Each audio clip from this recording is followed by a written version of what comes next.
Was that when you first moved over? That was when I came back second. Okay. Do you want us to tell us a little bit about what you got up to in that experience? Let me stand up so you can see my t-shirt, because they gave me this t-shirt free while I was working there. I say working, I just did 3 hours a day, 5 days a week, just doing housekeeping and stuff, and cleaning out people's rooms, emptying bins, cleaning out toilets, that kind of thing. And they gave me this rather fetching t-shirt at one point. I think when I first came over, I was very much trying to kind of build a new life here. And I think I had a 4-week plan, which was something I was going to find a church the first week, and I was going to find somewhere to live properly the second week. I was going to get a job the third week, and then I was going to get my driver's license the fourth week. And 9 months later, I was still at the flipping backpackers that I moved into on the day I arrived. But what I discovered over time was that things, this is going to sound a bit weird, but things I tried to do, I failed completely at. And but the things that just kind of happened to me, God seemed to bless quite a bit. I should mention, I came here with a bit of show and tell today. I thought I'd mention that everything I'm wearing is something somebody has given to me in New Zealand. Because I found God tended to just kind of look after me and keep me here. Every time I was going to go home, something would happen that would kind of keep me here. And the thing that happened more than anything else was people would come up to me and ask me to teach them English. People would kind of be moved into my room as the backpackers and just ask me, can you teach me English? Oh, you're from England, great. So they'd say it a lot slower than that. They'd say, you're from England. Great. And stuff. So I've just offended everybody for teaching. One of the things I've just been doing very lately is teaching English at the Salvation Army on Queen Street.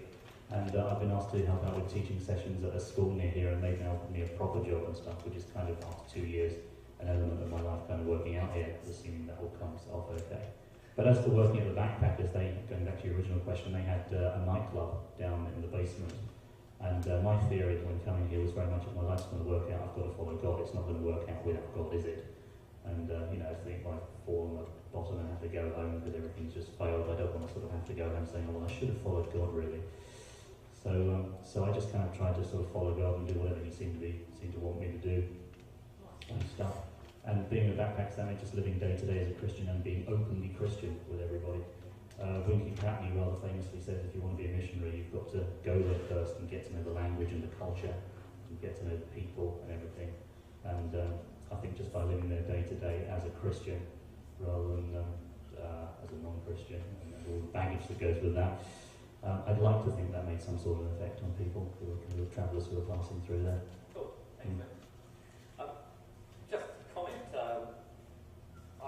When I didn't know Steve Hardley, but he'd come along a couple of times, I kept bumping into him about 3 or 4 times, a year or so back. On Grafton Bridge. Those of you know me know I work at the medical school just across the road from the hospital, Auckland City Hospital. And Steve would be wandering across, we'd bump into each other as I was walking down the city, and I'm going, what are you doing? Where are you going? And I think it was a friend that lived at the hospital? Yeah, he was... an older friend who was living at the hospital, and Steve was spent a lot of his time when he wasn't working visiting this old guy who was on his way out. Really? Well, out of the country. Yeah.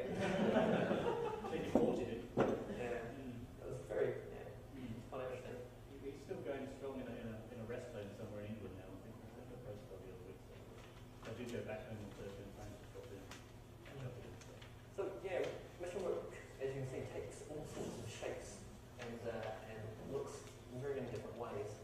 There's no set group of tasks or way that you go about being a missionary or being on mission. Has any of you got any questions that you'd like to throw at them? Alva? Just wondering, it's often quite difficult to keep up to date on local needs and needs overseas, especially because our media tends to do nice stories about Otter rather than, what's actually happening with them. How do you keep up with what's happening locally and internationally?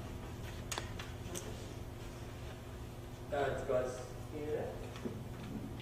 How do you keep up with international news when it's hard to keep up with local news? Anybody want to? I'll be honest, I don't. I don't even read the paper or watch the news here, I'm afraid, sorry.